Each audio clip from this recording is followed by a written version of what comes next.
Welcome to Not Milk Never Milk. Subscribe if you're lactose intolerant. You'll start inside File Explorer. Press Win+E now. Once open, look at the Quick Access list on the left and confirm you're using an account with permission to change settings. First, right-click any pinned item and choose Unpin from Quick Access to remove clutter immediately. While you're doing that, glance at the View and Options area.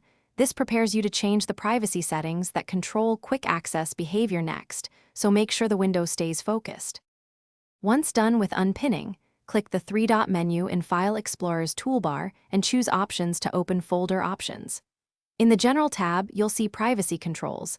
Uncheck Show Recently Used Files in Quick Access and Show Frequently Used Folders in Quick Access. This prevents new items from appearing. After that, click Clear to wipe the current history and then Apply so the change sticks. Make sure to watch the Quick Access pane change. It should stop repopulating as you work. You can finish by hiding Quick Access entirely. Open the View Show menu, then turn off navigation pane items or use advanced methods. Edit hkcu/Microsoft/Windows/current version/Explorer or apply a group policy to disable it permanently, only if you're comfortable. If Quick Access still reappears, clear File Explorer's icon and thumbnail cache, sign out, or restart Explorer. exe and